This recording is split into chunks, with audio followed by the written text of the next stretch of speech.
This is a Fox News alert right now. Amazon Web Services coming back online after a massive outage overnight shut down hundreds of websites, apps, and platforms, including ChatGPT, banking apps, and Amazon services such as Ring doorbells, Prime, and Alexa. Kurt, the cyber guy, joins us now. Kurt, when will it be back up and running? Hey, Ainsley, good morning. You know, apparently they're turning the corner on this, but still widespread outages. In fact, I just tried to order a Starbucks using the Starbucks app, and it said, we're sorry, there's an error. That is apparently down. A whole host of services that we sort of have intertwined in our lives are down this morning. And if you think about it, how did this happen? We immediately go to, oh, are we under attack, or is this a technical glitch? Right now, we don't know yet. There's no indication that it is security related. But what we do know is that Amazon Web Services is really at the root here. AWS, as it's called, is the host to about 30% of the stuff that hits our lives, including Delta Airlines, United Airlines. They're reporting some issues.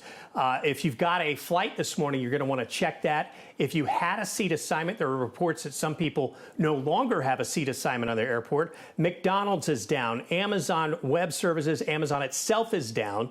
Ring doorbell, which is also Ring Protect, their alarm system. I actually have that.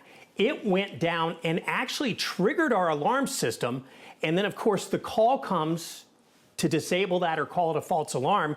That didn't work. I still have no control of our security system or our cameras, and I'm yet just one little blip in this. Venmo, if you're trying to send payments or receive money from somebody this morning, that's down. If your kids are trying to play on Fortnite, that's down. And then we look at security issues with the family, Life 360. Ainsley, a lot of parents use that to track their kids. That is down. And I mean, I could go down this list and we would say, wow, how do we have so much of our infrastructure sitting in one spot this vulnerable? That should be our question leading out of this. We're going to start to see these things being restored today. Right now, Zoom, if you have a Zoom call, that's unlikely to work. That seemed to have been fixed. And pardon me for looking down, but this stuff is happening so quickly that I have to look at it live. Issues with YouTube, playing that. If you've got even, I'm looking at, you called for a ride on Lyft this morning. That may not happen. I mean, it's amazing how many touch points in our lives go through this route that's not working this morning. Do we know what the problem was?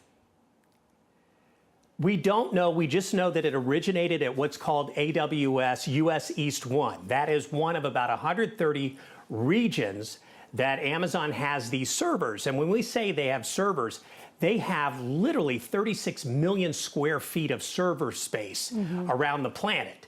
And this apparently was in the US. We know that it originated in the US, or we know that that's affecting the US.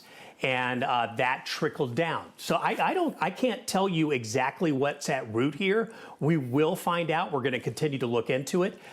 We have no indication that this is a cyber attack as of this moment, but it does really emphasize and underscore how vulnerable we are as a country when we have so much of our basic services going through one tube that can be cut off like this.